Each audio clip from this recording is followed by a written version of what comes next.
Bien, pues vamos a ver ahora la otra gran parte de Rita, una vez visto el procesador.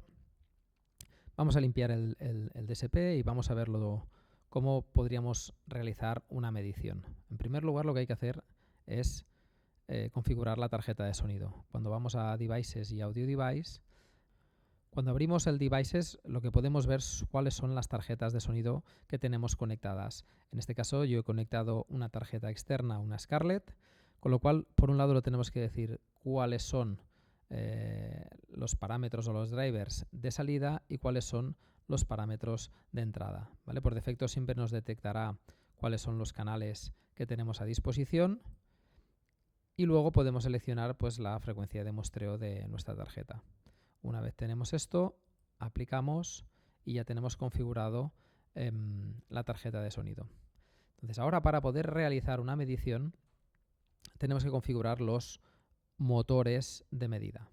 ¿Vale? En este caso lo que tenemos es, por un lado, hay que seleccionar cuál es la medida donde tenemos la señal de referencia y cuál es el canal donde tenemos la señal de medida.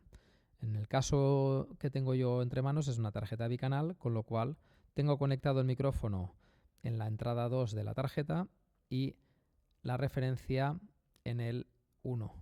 ¿Vale? Entonces, de esta manera, simplemente lo que tenemos que hacer es activar en qué motor voy a realizar la medida, que podríamos llegar a activar tantos motores como dispongamos libres. ¿Vale? En este caso, yo voy a activar uno, pero podría activar otro exactamente igual, o en el caso de tener más de una entrada de medida, pues podríamos tener en todos los motores la misma señal de referencia y entradas de medida distintas. En este caso, como mi tarjeta solo me acepta 2 entradas, no tengo más opciones.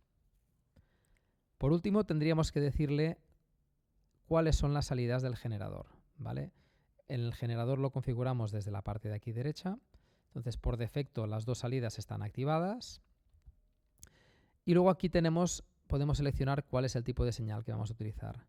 Rita basa su principio de funcionamiento en hacer medidas prácticamente sin ruido, con lo cual utiliza por defecto un barrido frecuencial con una duración de 1 segundo. Bueno, Pepe Ferrer que ha demostrado que con medidas de 1 segundo en espacios muy reverberantes y con mucho ruido de fondo ha conseguido hacer ajustes realmente interesantes. Así que no es necesario tener que tener una mayor exposición al ruido. Pero bueno, el programa nos dispone de hasta 16 segundos para poder hacer un barrido. Luego también podríamos trabajar con ruido rosa. Le podemos meter una señal externa. Esto lo hace muy interesante en el caso de querer hacer medidas in situ cuando estás haciendo un bolo. Y luego podemos poner la opción de Spectrum para poder realizar una medida en monocanal. ¿Vale? Esto, si yo ahora activara la medida, podríamos ver cuál sería la señal que está captando el micrófono. Como podéis ver, en este caso el micrófono está haciendo mi propia voz. ¿Vale? Pero bueno, volvamos a lo que queremos hacer, que es realizar un barrido en frecuencia. Preparamos el barrido en frecuencia y lo que hacemos es generarlo para que nos haga la medición. Vamos a hacerlo.